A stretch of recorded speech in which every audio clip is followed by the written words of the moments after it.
Hi, everybody. Welcome to this episode of I'm Here Too, Raising a Creative Kid, a conversation with Sheryl and Roger Tucker. This episode goes out to my fellow creatives and all of the people who love us. During this conversation, we dive into a number of topics around what does it mean to both be a creative kid as well as be the parent of one. We talk about what does it mean when you know that you need to let go. How do you get out of the way? And how do you actually engage when it might actually be uncomfortable? So, amidst that backdrop, we also talk about things like living authentically. What does it look like to thrive versus survive? And all along the way, we have a ton of fun because that is what characterizes all of the conversations when we get together. Our family group chats are pretty epic, and I'm looking forward to giving you a chance to jump in and join us on this one. So off we go, and I hope you enjoy. I am here today. I'm joined by Sheryl and Roger Tucker. Thank you both for joining us on I'm Here Too. Thank you for having us. Absolutely. Of course. All right. Well, let's just jump right in. We're going to talk about career pivots, one of my favorite topics. So, you both are very interesting to talk to about career pivots because I know that as you got closer to retirement age, you were both like, that's not what we're doing. So, you have both been very, I don't know if it's deliberate. Well, I'll ask you that, but you've done a lot of career and reinventions and pivots over the years. And I think the three of us actually have that in common, right? We don't have like fully linear, same thing for 50 years, get a watch, retire.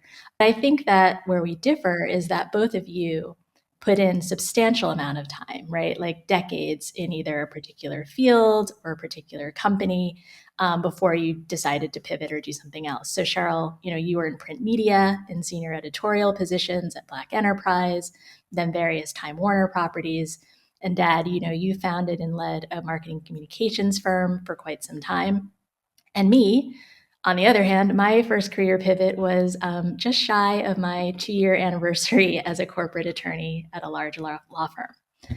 So when I think about that, I'm curious for both of you, and either one of you can start, but can you talk about how you felt when you realized that I was actually like on this career pivot train and following your lead, but maybe a lot earlier than maybe you would have envisioned? Well, I've enjoyed your pivots because I think that they really leverage who you are. And so you've been able to find different things that satisfy your different curiosities. So my pivots, my idea of pivot was to work in my field for a long period of time, go back to school or take a classes or do some training, get some coaching, and then make the pivot.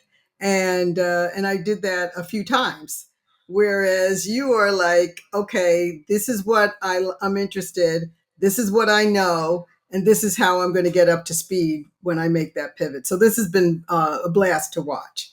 And actually, you make an interesting point, Cheryl, that I had totally forgotten, maybe conveniently. This idea of getting like education and credentials and then going into the next thing, right? I'm kind of like, I'm Exactly. going to learn on the job. Is that, I don't know, do you feel like that's dispositional? Is that generational? Like what's your experience? No, I just think you're smarter than I am. In some things, maybe. We'll get to that. Dad, how about you? Well, again, I was fortunate to have Sheryl as my career whisperer, and she was, very. Her intuition was great. She could feel or felt when I was sort of losing, the passion and interest with the marketing company after 20 plus years. And she said, Roger, have you maybe think of something else, maybe like teaching? And I never thought about teaching at all. And she laughed and she said, just imagine you'd have 25 clients sitting in front of you and you could pitch them 4 times, 5 times a day. And I said, wow, I never thought of that. And then when I moved into teaching, and I said, well, I'll be here a couple of years. I was there 15 years, which was a big surprise. And during the time, I'm teaching fine art, which I never really sort of focused on as something that I would be teaching. I mean, I taught the marketing and the drawing and the painting, but this idea of fine art, you introduced me to Margaret. You said, I have a professor who wants to be represented. And probably a little bit before that, Sheryl realized, she said, there's an opportunity possibly for you to, there's an NYU career certification program. And maybe you should, investigate it. And if you like it, you can get a certificate in art business while you're teaching. So that was another career whisperer that Sheryl provided that. And you both sort of conspired to make sure that I would feel comfortable in that space. And it happened. So I think Sheryl and I both believe we need to do the research. We need to, get grounded. And we're both surprised that you pivot very quickly.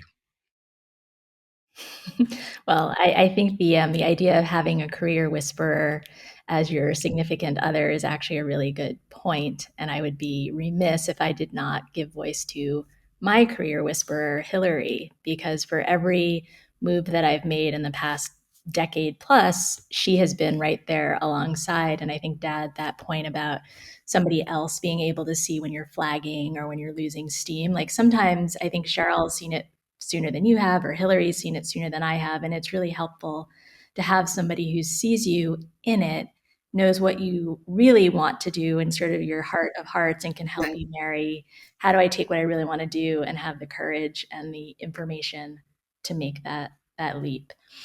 Now, you're both in high demand. I know a lot of people ask you for advice, particularly as they're navigating their career shifts. How have you taken sort of your own experiences, or how do you meet people where they are based on what you've learned? How about you, Sheryl?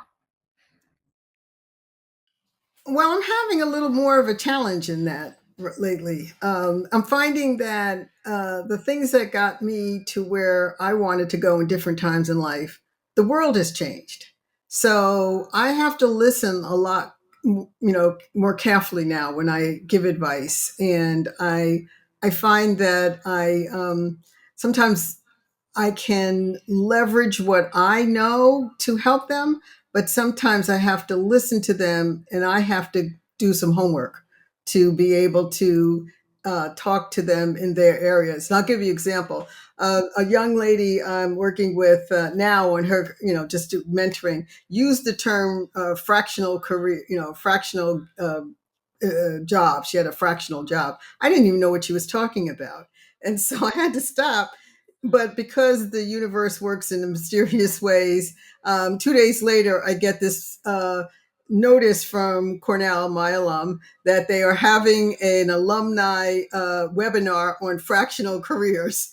And I was able to say, okay, now I can help you. And I think that that's, something that's really been an eye opening to me, that I am.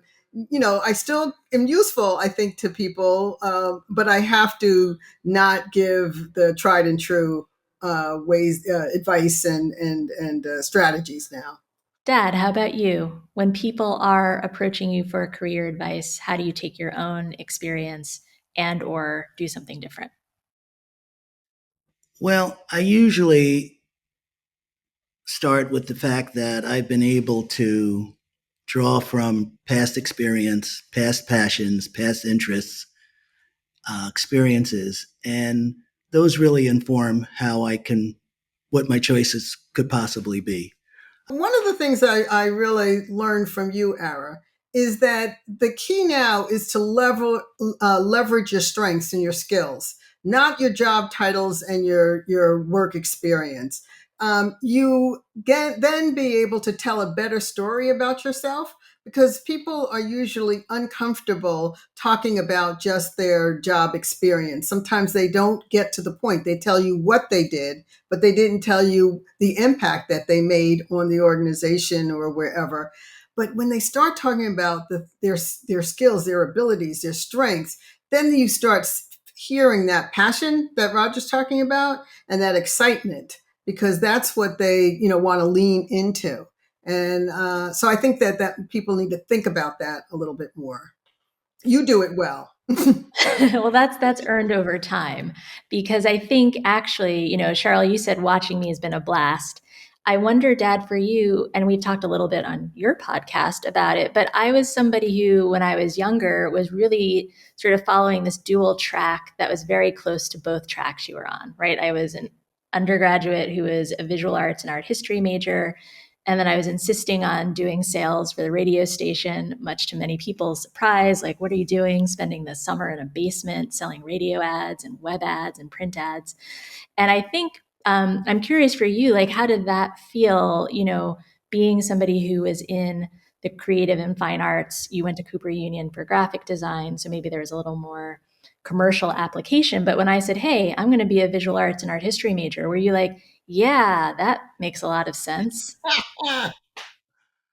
Well, I shouldn't say obvious. It absolutely made a lot of sense. If you took in all of the things we started doing together from the age of, for you, for the age of 3 or 4, museums and a dark room for your photography, having a gallery at home. And, it was interesting because I just saw you sort of saying, yeah, Dad, that's interesting. Yeah, you're right. I'd like to do that. And it didn't compute that all we put into these times together would naturally um, result in your declaring yourself a visual arts major when it should have been very obvious. So again, I think sometimes we as parents um, see our children, are with our children, and almost have a track in mind that we don't share. I know you're brilliant. If you wanted to be a doctor, you could be a doctor. If you wanted to be a lawyer, you could be a lawyer. But because I didn't connect the dots about what we have been doing, and I knew you enjoyed it, but as a career path, I still was sort of gobsmacked and probably inappropriately. I just didn't put the dots, connect the dots. I didn't Carol, I see either. you laughing. It was I like, did not either. And it, Ara, I met you when you were just turning 6. I knew you were going to be a lawyer, so that was not a question. But when you said you wanted to be a visual artist, it just didn't. I couldn't get my head around it. Although I knew you spend so much time, with Roger, and again, having your own photo studio and gallery and stuff at a young age and that kind of thing. But then what really, really turned me, around a little bit was when you went into HR, because as a business journalist, people development and corporate management and all of that was so much of what I covered and wrote about, edited about, practiced as a leader, and that also just didn't seem like it fit in the era that I knew. So, but then like everything else, you made it your own. It wasn't HR the way I knew HR, that traditional, HR. It was what was emerging as people management, people skills, talent management, and so again, learning from watching you, seeing how it evolved. Again, assumptions can get you into a lot of trouble. And I think you're right, Rogers. Probably in all the things that we've ever done as parents, is I don't think we reacted quite the way we should have when you said you wanted to be a visual arts major. well, I mean, one thing that I took away from that experience was it's really important to be able to articulate, forget other people, but to yourself why you're doing something. And I think at the time it didn't it didn't feel like it, but it was actually a really good early lesson of not everybody's going to understand what you're trying to do. And if you don't understand, that's where you need to do the work. but it's not so much about convincing others so much as it is, am I centered in the thing I want to do? And then maybe others will be Right. brought along, but it's not the end all be all. Sheryl, to the point about HR, I sometimes reflect on that too, but I was looking at, of all things, I think my cotillion ad journal, and it has our bios, and it said Ara is either going to be a screenwriter or a psychologist. And to me, being in this space that I'm in, I think storytelling has been pervasive through all of it, and that is like the through line, even if it's not as obvious. The rear view is a lot easier than when you're going through it. But you guys are talking about parenting, and I think that parenting. I don't have a child, but the idea of how do you go along with this little person, that you have ideas about. Sheryl, the Joy Luck Club is a movie that you pour your hopes and your dreams into this person, and then they emerge as they're going to emerge. And how do you guys think about happiness in that respect? Because what makes your kids happy may not be what makes you happy. What makes each of you happy as like how do you incorporate happiness into parenting? Sheryl, you're nodding. Let's go. Yeah, you mentioned, times in your life that I may have been not thinking that you were happy. And I thought about that for a minute. And whenever you seem to turn inward, basically um, favoring your introvert tendencies, I always worried because I believe, and after all these years, I still believe that you're a secret extrovert. But it doesn't look like the way the descriptions in psychology or anything else describe extrovert. You always seem to be at your best when you are connecting with people, when you are having meaningful engagements with people. And you believe that storytelling, which you really enjoy, is a two-way street. So you don't want to just throw your stories out. You want to hear other people's stories. We just had lunch with someone who commented on one of your posts, and they were thrilled that you got back to them, and whatever the message was, that you got back to them. They were like, "Oh my goodness!" And I said, that would be Ara, because she sees that engagement as fueling her everything, her happiness, her motivation. It's that she's connecting with people. She's not just tossing things out. So I think that when growing up, you don't always know what makes a kid happy. You assume that their happiness is the same thing as your happiness, and for us, it was being around a lot of people, having a lot of parties, having a lot of family around, and you seem to enjoy that. But I think that you found a very different avenue for happiness. Now, for me, being on social media and connecting would be like unhappy, kind of thing. So you have to, you have to step away from yourself as a parent, and look at what really your child as a child, and then as an adult, really is making them happy. Dad, how about you? Well, I felt, or I felt then, and I feel now that when the parents are happy, when the people that they have their children around seem to be fulfilled and happy, that even though they might not be overly smiley or giggly, that they're watching, they're thinking, they're saying, Nana seems to have a real great time at church, and Pop Pop really loves his garden or fishing. Nana, you know, um, really loves cooking and also just sewing. And Dad, he likes being behind the wheel, taking us somewhere. So I think when children witness and experience a very obvious joy in the adults around them, they're saying, gee, why are they happy? Or I think I know why they're happy, but they're smiling, they're excited, they can't stop talking. And so I probably felt just instinctively that you were absorbing the happiness that we had. And,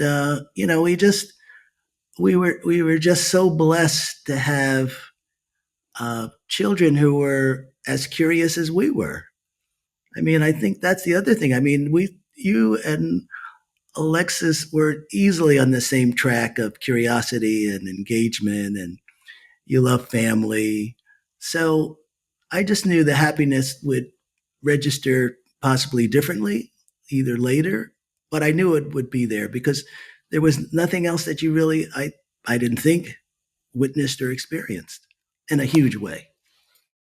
What role did race play for you in how you thought about your identity, and particularly how fast, how far you could go?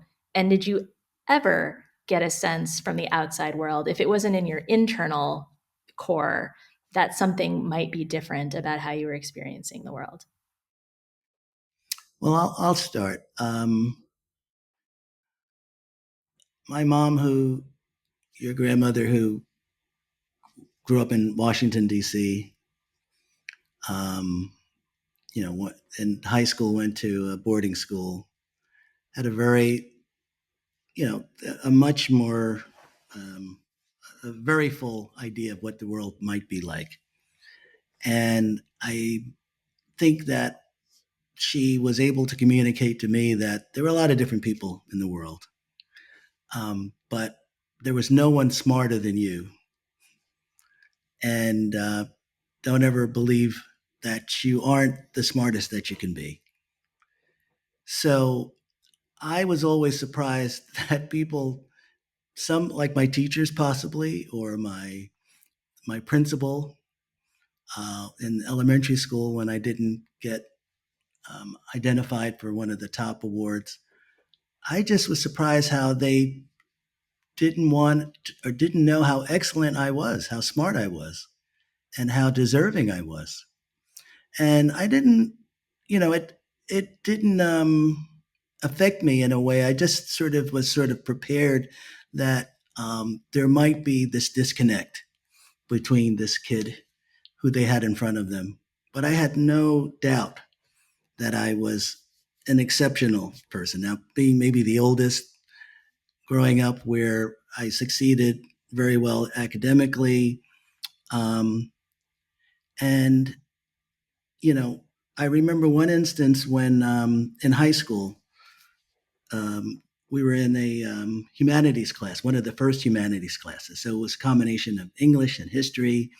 And we had two of my favorite teachers, the history teacher, Mr. Heck, and Mrs. Rich. They came together and we're in a room, and your mom was there.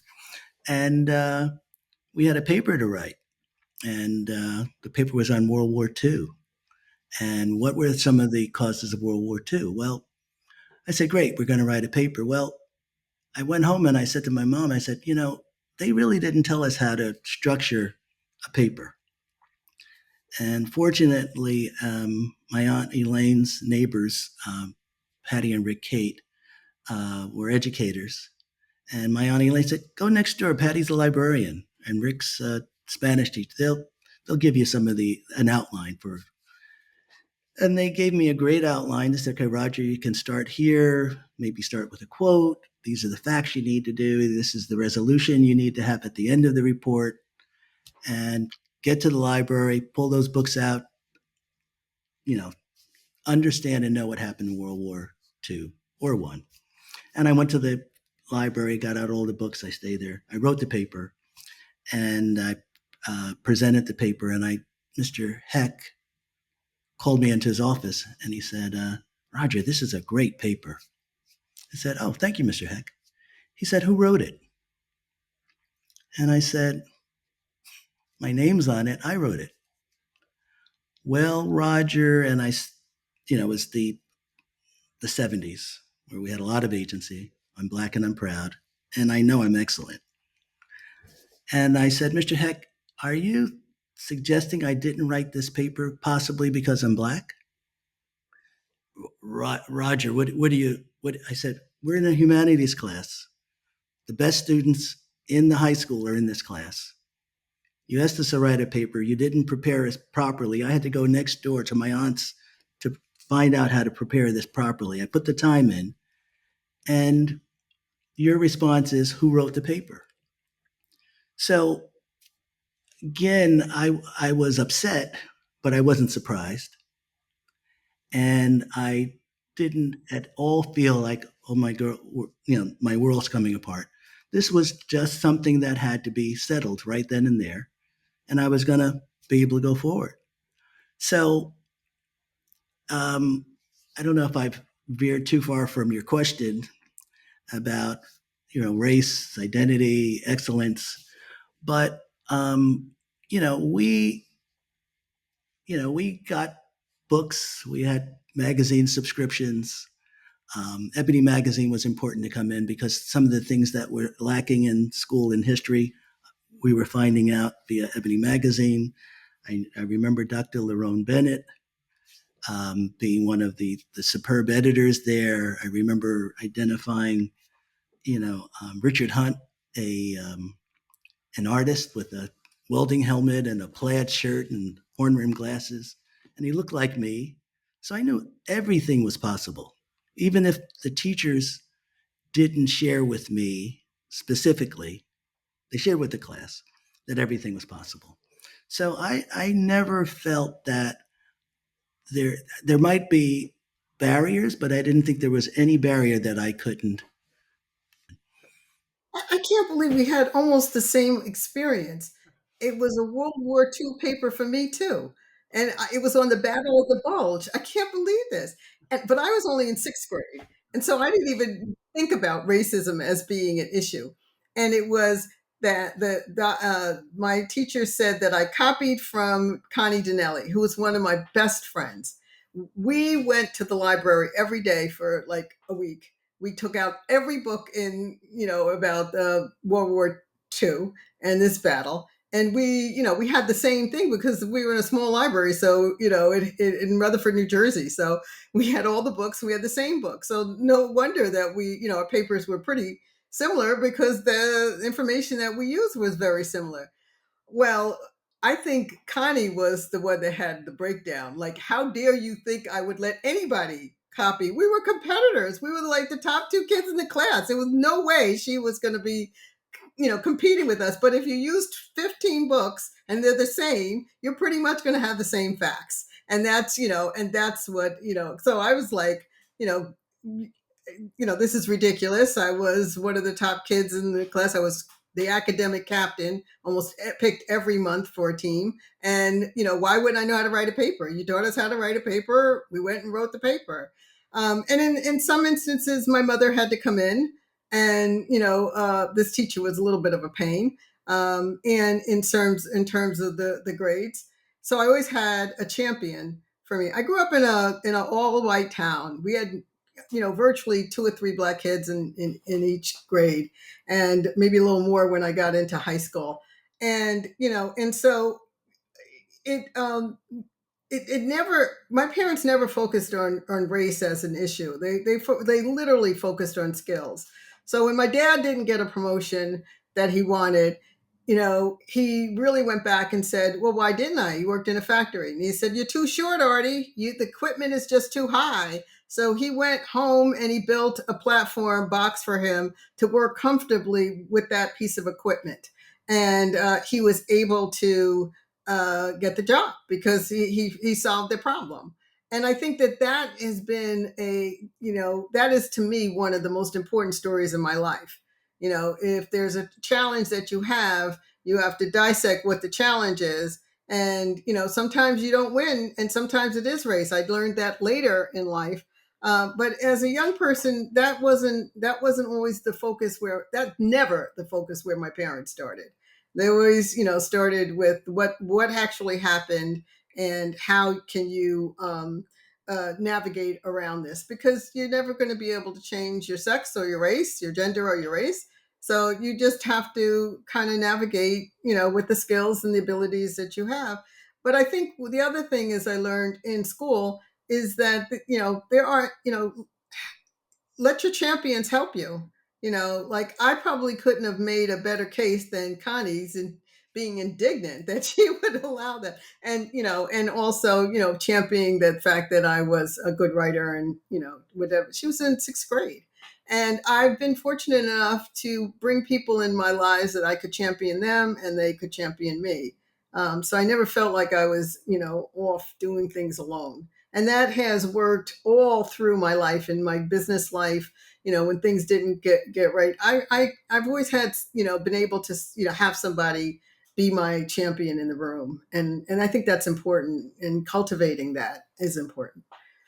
Yeah, and often champions may not be anything like us at all, Oh, except they may absolutely. have a shared interest in doing a good job or seeing you do a good job. So I think that, but you said something though. You said when I got older, I did realize, like I didn't necessarily grow up thinking about race as a barrier, understanding it, but when I got older, and I think for me, what was actually just helpful growing up is you were both pretty transparent just about what it took to be in the world of work, from, financial, social, professional, like all of the aspects of it. You guys gave me one of the best lessons, which is just, as you said, there are going to be reasons, some of which you can work on and some that you can't.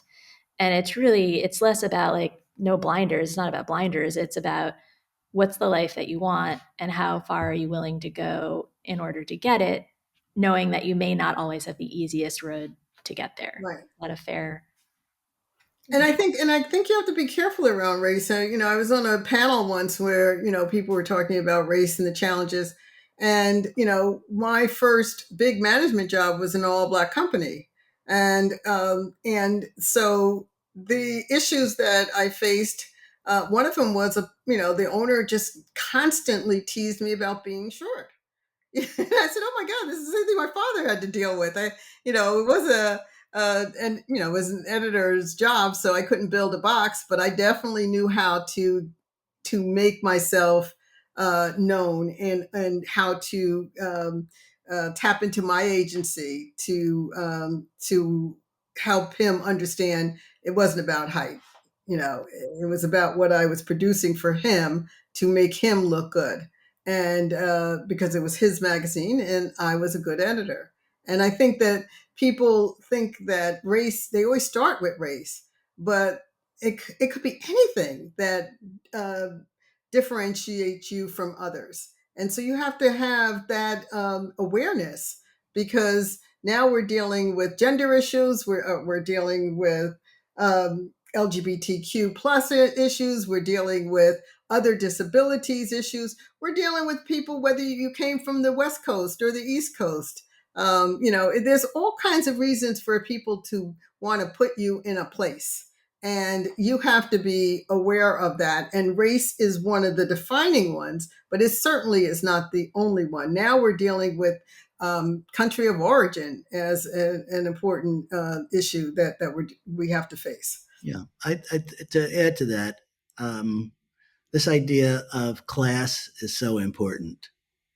And we, I had someone during one of these nonprofit um, sessions where we are talking about DEI, and someone said to someone in my group said, "Oh, Roger, it must be tough, being black in America." And I said, "Well, no, I mean, it's challenging, but," I said, "I have a lot of privilege. I've had a lot of privilege. I've sought privilege in the schools that I've attended, the places where I've lived, the friends that I have, the sports that it's more than just race. And someone might not like me because I like tennis versus basketball. I've had that. Why would you want to play tennis? Why would you want to ride a bike as an adult? Why aren't you, so I realize every step of the way, there are people who just don't get you, and that's okay. It really hasn't stopped me from ever doing what I enjoy doing and how I enjoy doing it. And I think that's what, again, you probably felt that, we didn't sit around and talk about what we couldn't do and who stopped us from doing it. We were always talking about what we were going to do next. And But actually, yeah, I think we did talk about race a lot though when you were growing up in this sense, and I don't think we talked about it as barriers to think, just issues that are challenges. And so when you made the film Black Like Me, it was really eye opening to everyone about how this young person is has interpreted what she's heard, what she's seen, what she's discussed, and what she's facing. And it was an eye opener because it helped Roger and everybody who saw it to see race from a different perspective. So I remember, and Roger reminds me all the time when you and a friend, we were all at dinner with his parents and us, and you both said we were racist because we were absolutely talking about race, but probably using some code things that might not have been as clear to you were about 16 or 17 years old then. But then again, when fast forward a few years and you do this, this film, and we're like, blown away because the issues that you talk about, and your friend was in the film talking about an incident that happened to him, which was really interesting. So I think that race is an evolving discussion, but I agree with Roger. You cannot take race in and of itself without looking at class, which I think is something that we are not as comfortable talking about, and the meanings of class. If someone asked me, what's tough in America, growing up poor would be tough for me. Coming from a very middle class, family, where it was never a question of anything. My father designed and built a fabulous home for us, so it wasn't. But it is clearly something that has to be discussed in a dual way, because I think we're only hearing one thing, and there are more um, facets to this conversation. Well, I was blown away when I got to law school and discovered the work of Kimberly Crenshaw, who talks about intersectionality, who actually like coined the term. And, this idea of you can exist at the intersection of both privilege as well as oppression. And there can be, and it can be fluid, right? Depending on what context. And I almost laughed out loud because it felt like, well, if I had just known about her growing up, life would have been a lot easier. Because I think I was always, as you said, with Black Like Us, with, I don't want to tell you like this, like trying to work through identity using storytelling. In college, I used a lot of devices, documentary devices, because I wasn't as comfortable necessarily having my own opinion. So I was sort of going and for Black Like Us, interviewing different people who were African American, different ages, different socioeconomic backgrounds. I think I was preparing like a position paper, Cheryl. I was like ready to debate. I was like, okay, I'm going to get all of these positions and I'm going to know what it means to be Black. And it's finally going to be the right answer. Because for me, it was very confusing growing up in a predominantly white and Jewish neighborhood, going to a secular Jewish day camp, going to a private school where I was one of the few Black people, and also the culture at the time, right? Like Benetton was starting, Colors magazine, my so-called like there were all of these pop culture things that were starting to get here, right? Like the Cosby Show it was the first of its kind, right? But I was also watching Family Ties. And so I think for me, I was really interested in this intersection of like culture and lived experience. And I'm actually curious for you two because part of raising me has been raising somebody who's living very much out loud and yet also very private at the same time, right? Like I'm doing these projects, Charlie talking about, she goes inward, right? Like I'm doing these things, I'm writing things down, I'm making these films, I'm writing these books. And a lot of them hit close to home. It's race and class, it's coming out as LGBT, it's childhood, it's art world, idiosyncrasies. My two recent novels, How to Raise an Art Star, How to Date a Black Girl, those are examples of how I just sort of put it all in the blender, and out comes this fictional world where a lot of people, if they're not paying attention, might assume it's 100% autobiographical.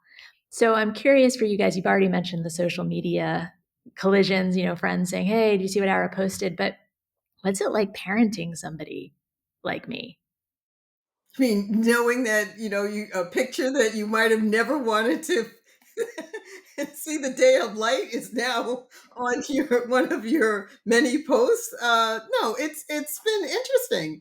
You know, it, it, it's been interesting because, like I said, you have this inner life and you have this um, kind of telling what you're thinking using your art, using your writing, using your filmmaking. And so it was interesting when you did come out to us formally. We were like, okay, well, that's finally because you already told us so many ways before you were willing to say something out loud. And so this idea of kind of peering into your thoughts is been something that we've had to do since your first film on Chip on the Moon, and we spent years trying to interpret this little film that you made. What you were, what, 8, 6, 7, something like that, kind of thing. And when you read your books, they do read like, I feel, because they have some real life things in them, that's like peeking into your diary. So I've had to put both books down because I felt like I was, going through some voyeurism thing and peeping Tom kind of thing, because I've always, honored your privacy, and I honored, the Lexus's privacy. But here it is, you're putting it out there, and some of it is fiction, and some of it is very real. But that's, how you think. And I, some people have described you as brave because you are here. This is who I am. And, whether it's your employer or, other people, family members, this is who I am. And, whatever your issues are, your issues, take me or leave me, but I'm not changing. I'm going to be true to who I am. And that's just who you are. And it's been fun. It's fun because it's not static either. We find out new things about you every day in Or different ways. right, or we, the my one of my favorite um, sayings is art changes minds. And when I say that to people, or I hashtag it, people go, "Oh yeah, you're right." But you knew this very early. You knew that art, whether it was photography, storytelling, your own, evolving art practice, that it would cause people to think differently. Your filmmaking, and so, as Sheryl says, we continue to be um, wonderfully proud and surprised and elated when you share something that we might have forgotten about. Or, I mean, the one of your most recent posts was right after this amazing episode on the Gilded Age about this idea of debutantes and cotillions. And they had this parallel, beautifully done, uh, the black debutante ball and the white debutante ball. And Sheryl and I were saying, oh, that's so cool the way they did this. And the next day you had a post from your cotillion saying, yeah, I was a debutante. And you actually had the theme music from Gilded Age. So I said, only Ara could say, wait a minute, I've been a debutante. I attended a cotillion. We had to practice dancing. We had, the both moms were involved in helping the young debutantes to be poised, to be um, intellectually ready for a variety of things. And you reminded us. And so I say to people, my friends, and who have children or not, and that the investment, talking about compounded interest, the investment in your child, you never know what returns you're going to get. The returns keep coming. And who would have, I don't think parents believe that the returns keep coming. And your returns, you just keep not raising the bar, but reminding us that there's a wealth of things that we may have forgotten, we enjoyed, we get to enjoy them again. So this idea of art, literally the way you use it as a way of introducing people to this idea of a different idea of who people are and how they are, is intriguing. But So, Adam, living an authentic life also changes minds. I had a conversation just last night with my sister, who is a conservative Republican, and she was asking about you, and she said again, she said, I wasn't really sure about the whole lesbian thing with Ara. It was I was uncomfortable with it, but she said her relationship with her wife Hillary has completely changed my mind about what true love is. Not just what gay love is or anything. What love does. What love is supposed to do for you. It is supposed to bring out the best of you. It's supposed to give you something more than you would have on yourself. It is something that when experienced between people, that other people can feel and benefit from. It makes you feel good, and as a parent, of course, you want people to be happy, and you want people to find fulfillment in life. With love is one of those things that can help that, and so leading by example, is also part of who you are. It's always been part of who you are. So it's not what you say only; it's what you do. That was something that we noticed as a kid. You're with your different in classes or your different clubs, your different things like that. You've always had this authentic way of being, and I think that's really important, and interesting as a parent to see and to enjoy. so we're coming up on the lightning round. But before we get into the lightning round, I know I've been asking a lot of questions, but you two are some of the best question askers in the business. Um, Anything we haven't covered that you're like, you know what, curious, want to talk about it, want to ask about it? Yeah, I'm curious about, you had talked about one time about this Black excellence and what that meant to you. I don't personally believe in that term. I find it limiting and pretty offensive.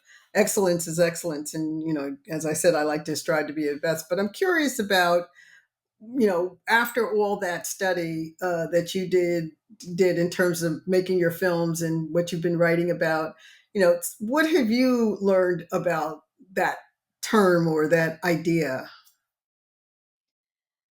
Whew. I think so. I'm pretty much like a pop culture kind of person, right? Like I like things to be accessible and easy to understand. I think that sort of hashtag for me, when I hear it, I think of what does joy look like? And I think of joy differently from happiness. I'm reading a book called We Refuse. And one of the sort of central um, instruments of resistance is joy. And for me, all of the things we've been talking about, on some level, there's this idea of I don't know if I could have lived a life other than the one I've lived with all of my different intersections. But I do know that when I walk into a space where people can see, right, when they have sight, this melanin is one of the first things. And in the United States, in the places where I have lived, people have been very confused by our family, by my achievements, by my ambition. And so on some level, it's less about what I believe at my core around it, but it's also understanding how do you reflect back a life and also know that there are some things that people just won't get. And for me, it's less about, okay, you don't get it, too late for you. It's more of like, well, how can I show you? How can I tell you a little bit more so that you have an expanded concept? And I love that you guys brought up the Gilded Age, because I think that's huge, right? The idea that they did I was listening to the podcast, such detail in terms of we wanted these balls to feel very similar and yet have very distinctive elements, whether it was the clothing, being slightly different. But this idea we can exist on multiple levels and we can be doing similar things, and sometimes we're together and sometimes we're not. I guess for me, it's a shorthand of the more the merrier, the authenticity, but this idea that those two words can actually coexist, this idea of excellence and blackness. It's not implied that excellence is, without a hue, that there can be excellence. And it's just been something that, growing up has been so instilled, like there was no choice. You're going to be great at what you do, and you're going to still be Black, and that's going to be okay. And you're still going to be all these other things. So I don't know. It's always evolving, as you say. Mm-hmm. All right. So this is where I just have slightly quicker hit questions and Mhm. answers. So one is around preoccupations. And I have taught a storytelling in public workshop. And one of the exercises that I do to help people kind of think about, like, how do I take a large life and boil it down to something that is distillable? And I borrowed this from AJ Burdell. She taught us this at creative writing in Princeton. And it's like Mhm. identifying some of the things that we come back to over and over again, right? Whether it's in our stories we tell ourselves, how we tell others, and if we're in the business of storytelling in a more traditional sense, then the stories that we create for others. So preoccupations, there's no like rhyme or reason. It could be things like, I love, I hate, I wish I had, I hope I never. I've realized over the past few years as I've tried to think about this, some of my preoccupations include things like summer camp. I don't know why, work-life integration, and ancestors. So I'm curious, Dad, we'll start with you. Are there any themes or preoccupations that show up in your creative, personal, professional, all of it? Well, when you mention ancestors, um, I, I when I think of ancestors, I think of very immediately my parents, Cheryl's parents, our aunts and uncles, and what I am, what I love to share are the stories of their incredible um, successes in spite of the challenges that the people who think they're putting a barrier there to slow them down or dissuade them, like Cheryl's dad. Um, this idea that I'll build a box. I'll work. I want this job. I'm good at it, and you won't have a reason to show me to the door. And I met him, fortunately, um, halfway through my life. And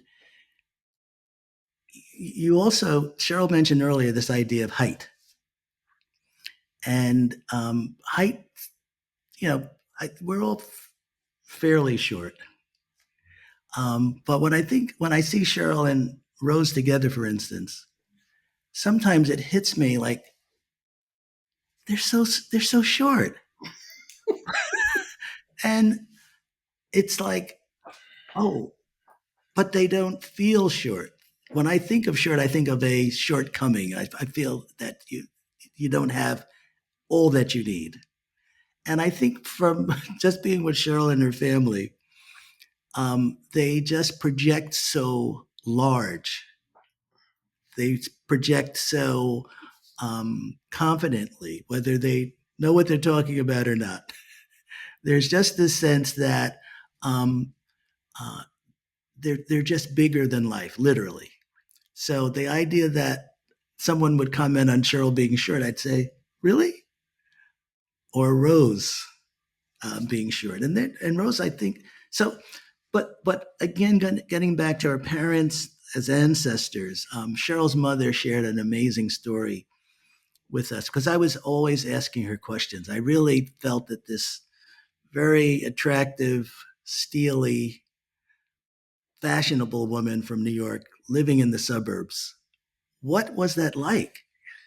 She grew up she was christened in Trinity Cathedral, Trinity Church in New York, one of the most beautiful and iconic churches in the country. She grew up in Harlem. She was a great student. She was a great athlete and a musician. And she was so steely. When I use the term steely, she started working in New Jersey from Harlem, like at the 1 a.m. shift.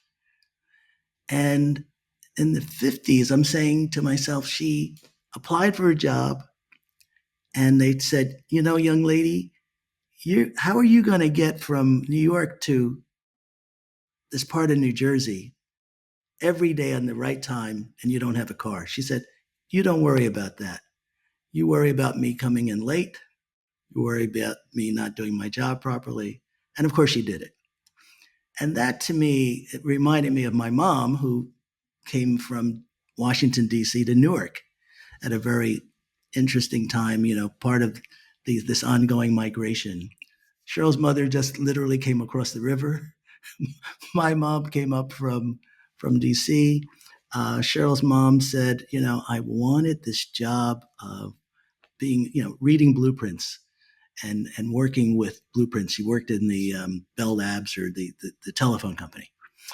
And they said, well, if you want to get that raise, you're going to have to know how to read these blueprints. And she got one of her coworkers to teach her how to read and prepare for a test on reading and producing blueprints. And she said, in exchange, I will bring you lunch every day. So she brought lunch for her coworker. Her coworker showed her how to read the blueprints. And when Cheryl's mom was ready, she took the test and she passed the first time. And she went to her supervisor and said, okay, I'm ready for a raise and a promotion. And he said, so you can read blueprints? She said, yes, I can read blueprints. And that should determine that I get a raise and a promotion. And he said, it's not going to happen. She went to their supervisor, showed the test. She got the promotion and the raise.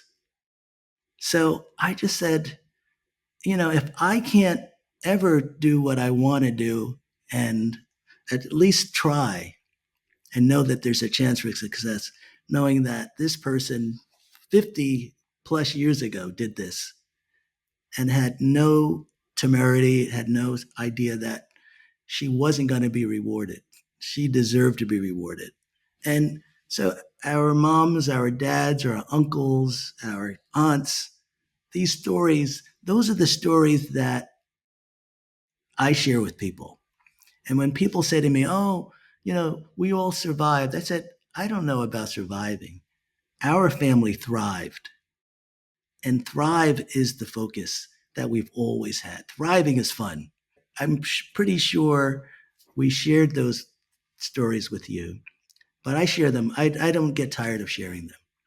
Or do you have a favorite story that you like to tell? I mean, one of the things I have to say is, as a journalist, in my first career, for my longest career has been a journalist. I've always used storytelling as part of telling people with instructions how to do things, because sometimes some people hear it, do this, kind of, here's how do you build wealth or build a company or, transition in your career. But other people hear it through the stories. You tell a story and they go, okay, I get it. She did it this way. That's not quite for me, but at least I understand how it works. Do you have a favorite story that you like to tell? Well, I think I think that I have a trove, and that's why I feel compelled to do things like this and do the social media. But it's less of a story to tell, but maybe in the spirit of the question, one of the earliest stories I remember, because Daddy used to read lots of stories to me growing up, and Maurice Sendak's Pierre, the tale about the boy who didn't care. And I remember taking that, I think it was my National Honor Society speech, and like reworking it. But this idea that, if you are a little kid and you're like, I don't care. Like eventually a lion's going to come and eat you if you're not careful. But I say, like, I think the early sort of impulse to live life or through lessons or stories, I think that was like one of the oldest traditions was storytelling. And so growing up, having a father who was willing to sort of sit down on the bed, very good voices, by the way, whether it's original stories or stories that others had written, like to me, that's really important. And maybe not having a child, maybe the impulse is to tell the stories to the world in the absence. Dad, do you remember Pierre? Pierre, I don't care. Yes, that little tiny book, and I just marvel that just very few words with a huge impact. This idea of I don't care, and that's the last thing a parent wants to hear from their child. I don't care, and so that idea of sharing this with you, having you giggle, having us jointly understand that this is a pretty obnoxious little kid. And I think that that's the thing that Cheryl and I really continue to enjoy with you, and then now with the grandchildren, is this idea of just irony, this idea of um, just that life can be funny even when it's saying something that is possibly detrimental. So this idea of contrasts, that contrasts are there always, and for you all to understand that those contrasts will always be there, but there's always, what did they say, when you have lemons, make lemonade? And we would hope that you guys were always making lemonade. We were making lemonade, we felt, and you guys were our lemonade to the world. They just they were just not ready for you guys. And I think that was, Cheryl, that was our biggest joy. That Absolutely. we could leave the room, leave you two there at any age, and the room would be your own.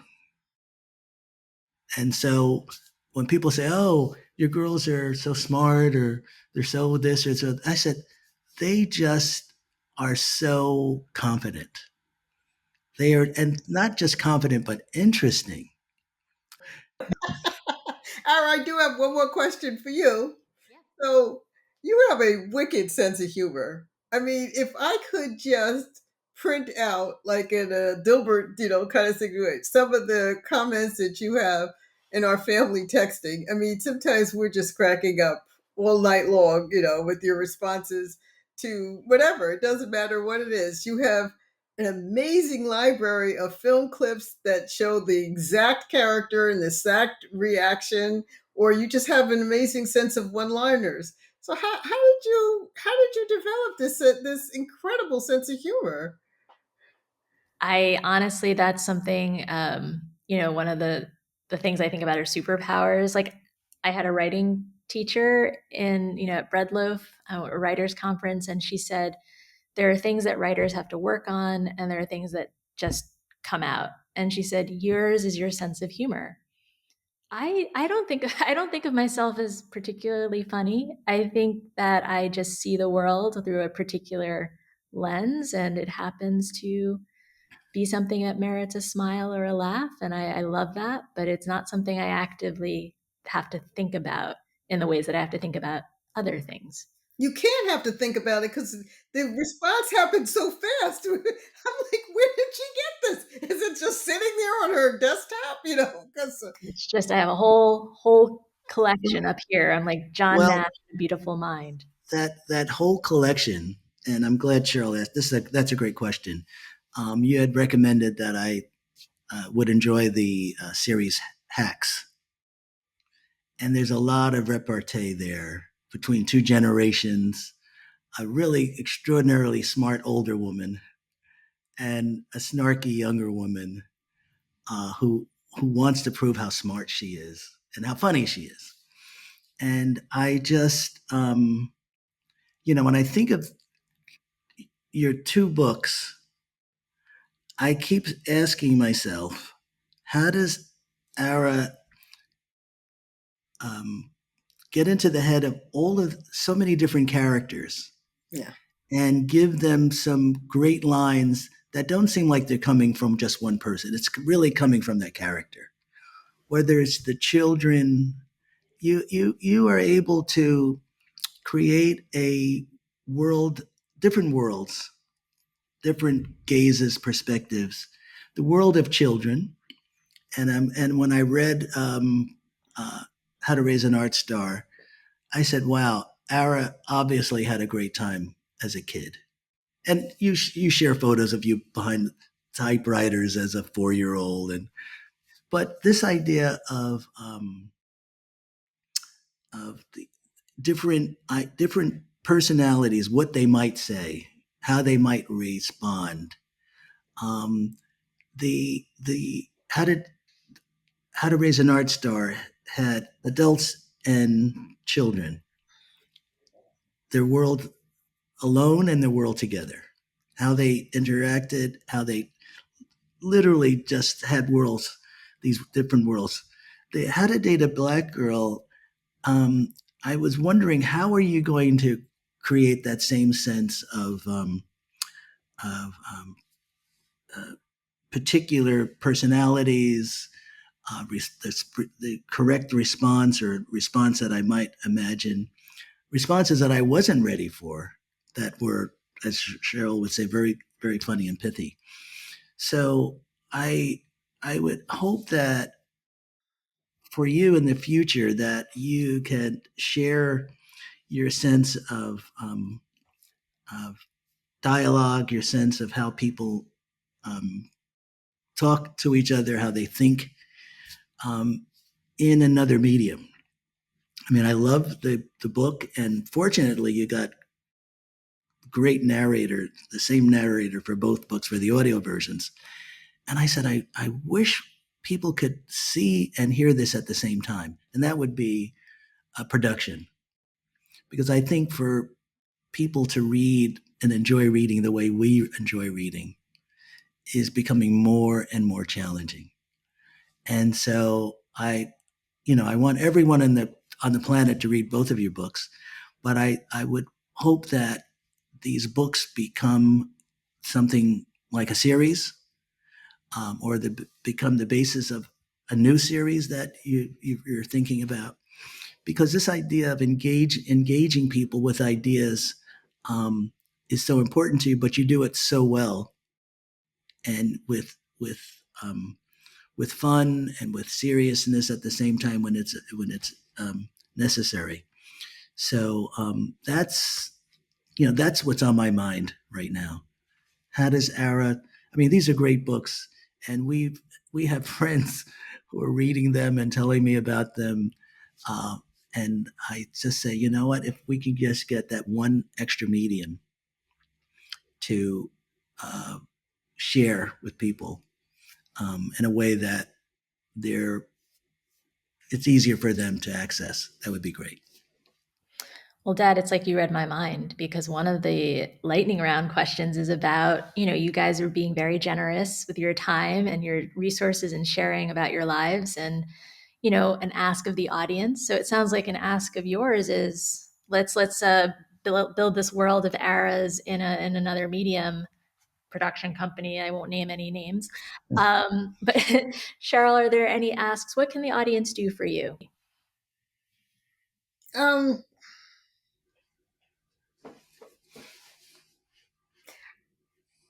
I'm not really clear, in the if I was to ask the audience, is to helping people who are younger than I am, but mostly women.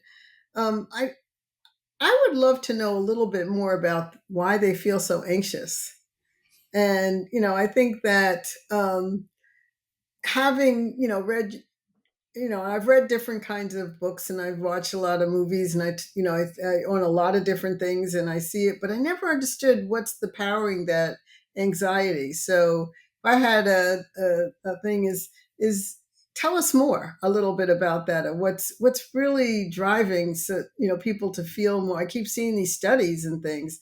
Um, One of the things that I think and I'd love to explore is the challenge of having so many choices. And I'm curious if that's driving some of this anxiety, because even Roger mentioned there was kind of clearer paths to what, or not that they were the right path, but there were so fewer choices of, when we were younger, if you wanted to do this or what things look like, and then you had to kind of delve in and do this. If I had, when I was younger, all these different choices. I mean, it was either when I went into journalism, it was print journalism, it was broadcast journalism, or radio. That was it. That was really, that was it. That was, the three sources. They're going to pay you. Pick one, and you just go for it. Well, now there's just so many different ways. If you come out of a journalism program, especially at a graduate level, like I did in, I think I might be a little overwhelmed of which one, how can I do this? How do I make these choices? And just, how to date, it is much tougher. There wasn't a question about how to date. Somebody introduced you to someone, or you met someone, by at being something, and that was it. You didn't have the pick, a online source to help you, or hire a matchmaker, or it was just these amount of choices. And so I'm just curious about how these choices are, interacting and fueling anxiety, or am I overstating this and has nothing to do with that? That's a great one. Yeah, so you need to write a book that talks about that, or as Roger said, make a movie, do a play. Audience, do you see what I'm up against here? Um, but Only do a seriously, podcast around it if you could. that's right. If there's somebody who wants to come on and talk about anxiety and choice, like I'm happy to have that conversation. Um, so you guys have shared a little bit about what I'm good at, and I really appreciate hearing that things that make me unique. But maybe if I could, since there are two of you, maybe I'll turn it. So, Dad, what is one of Cheryl's superpowers? What makes her unique? Something that you haven't shared already. That I haven't shared. Well, or you want to reshare. Okay, that's good. Sheryl Superpower.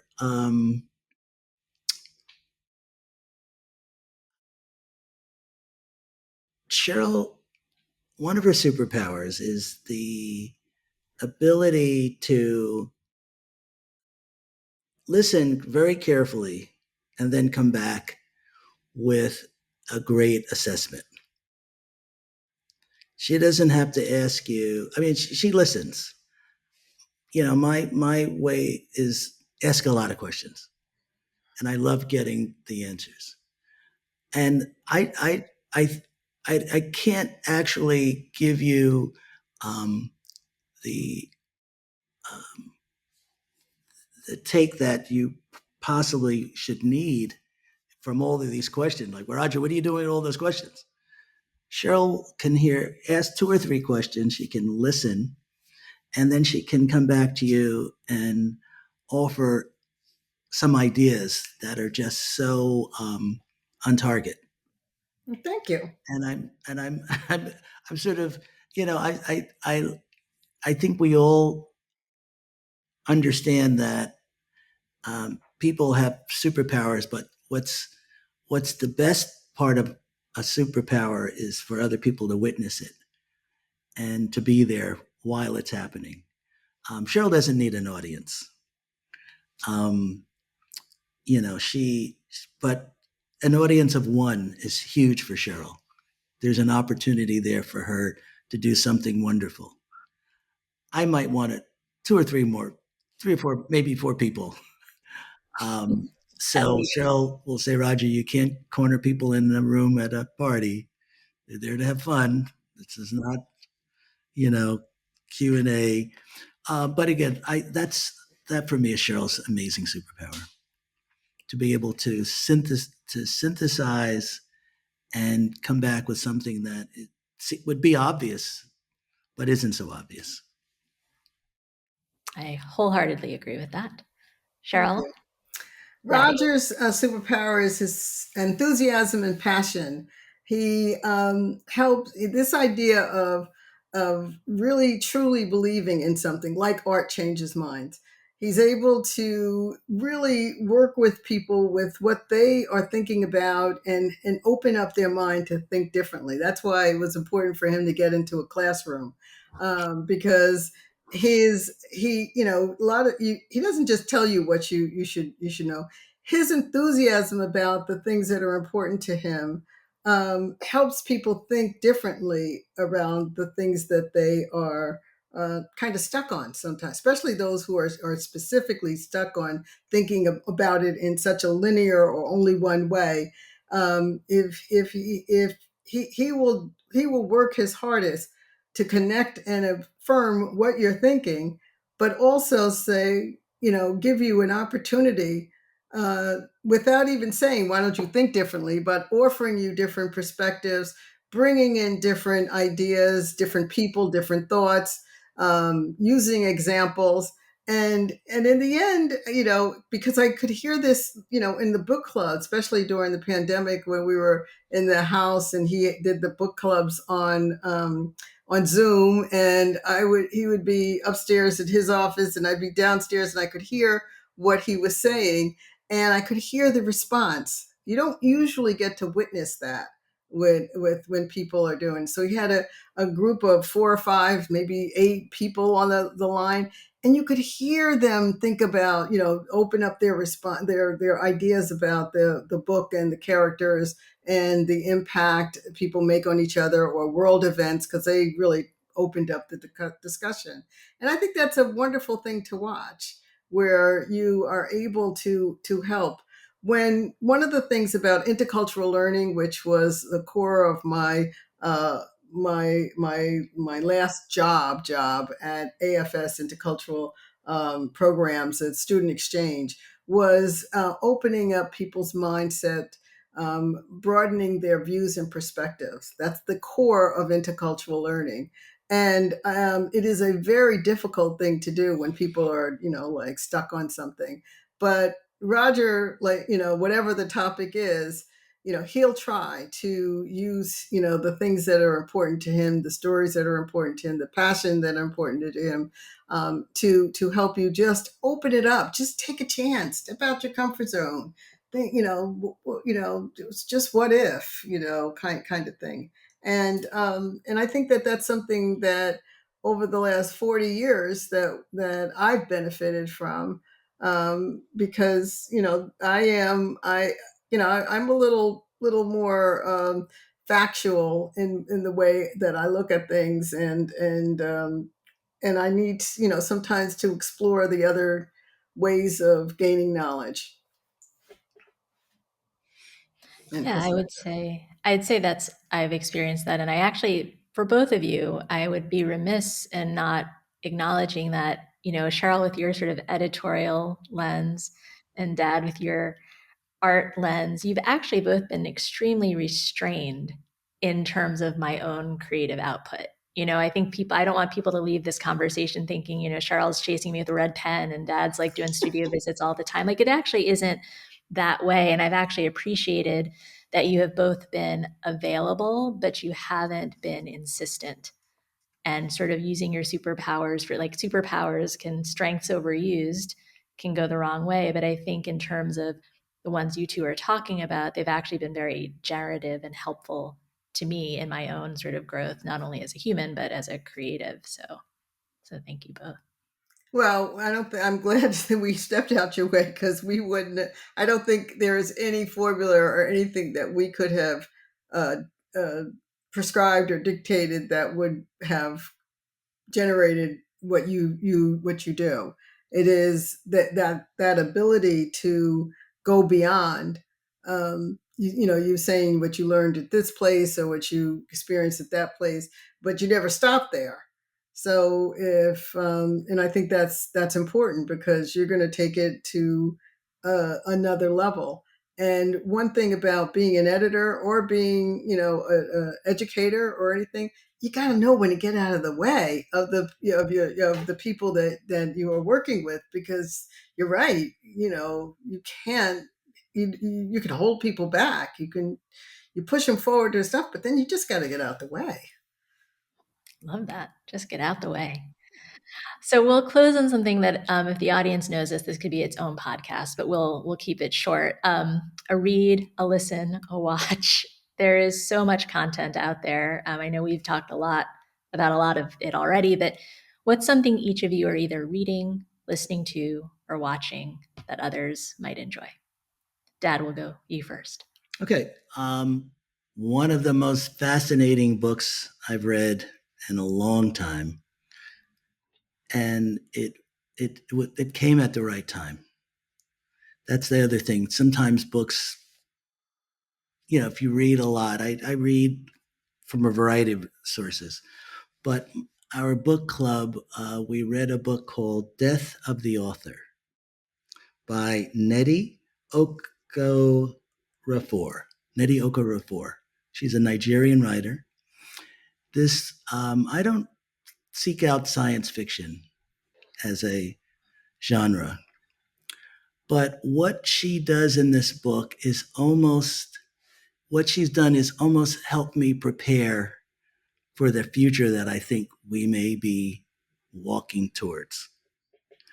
And it's this idea of the importance of technology and the incredible destructive nature of human beings. So they can build and they can destroy. And this would almost be like a dystopian idea of almost the world at end, where the machines are left in control and then fighting each other. But because she placed it in Nigeria, was just so incredibly necessary for me right now and refreshing that the default was not Europe. The default was not South America. It was not North America. It was Africa. So again, with this idea of technology and the defaults, it was so important and again refreshing for me that the continent of Africa, the birthplace of man, would be the place that would lead the way, would show what happens next. So that's what I've read, and that's what really sort of rocked my world. Sheryl? I'm going to have two things. One of them is Silent Agreements: How to Free Your Relationships of Unspoken Expectations. And it's written by three friends of mine. They are psychologists, women, Black women: Michelle Owens, Linda Anderson, and Sonia Banks. And it was interesting to read that and hear that, is that as a business journalist and as someone who's done a lot of writing and editing on investments, what got you here may not get you where you want to go. So, the same thing is, stocks that performed in a certain way doesn't mean that they're going to perform always.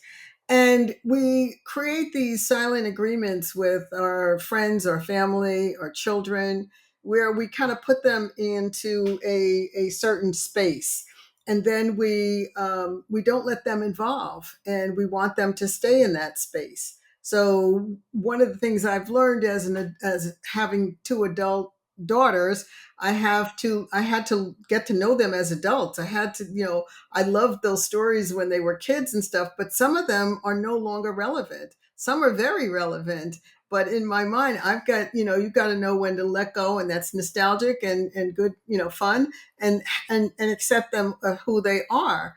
You also, your friends, your loved ones, you just have to, be able to negotiate that these agreements that you're like this and I'm like this, or our relationship has this, that you've got to let that go. And the second one is Atomic Habits by James Cleary. That's a newer book that is also important about letting go. I've learned you have to let go of bad habits before you can adopt the good habits that will help you lead the life that you want to live now. And I think at 69 years old, I am, really finally settling into a post-career life where career and growing family, raising family is the main part. There are other parts that I need to do. So some of the things that I have held true and dear to me, like Roger said, may no longer be relevant, anymore. And so how do I open up my mind to be able to accept some, new ideas and new things that'll take me to where I want to go, and just be free about that, and not, kind of say, well, I've always done it this way. I've always thought this way. So, I am actually working through that. And these books are some of the things that are helping me think about it. I'm a happy person, in nature, but I believe you can always be happier. So it's sometimes in your life you have to just do a cleansing of the things that are no longer working for you or no longer needed. And that's where I am. And that's why I think these two books are really interesting.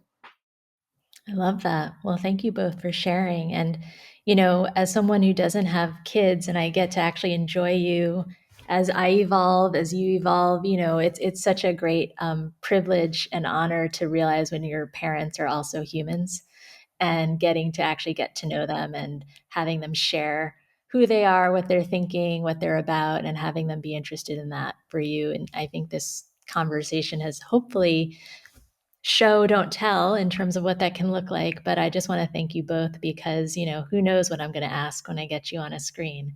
And you guys were Yes. willing and you were game, so I really appreciate you coming on the podcast. Well, thank you. I've had so much fun. This has been great. You said it would be fun. It has been fun. Exactly. Thank you, Ara. Again, we are we are amazing in so many ways together, and fun. So thank you. Well, that's all for this episode of I'm Here Too. Thank you all so much for joining us. I hope that you enjoyed our conversation. Please remember to subscribe so that you don't miss the next conversation. Thanks for listening, and we'll catch you next time.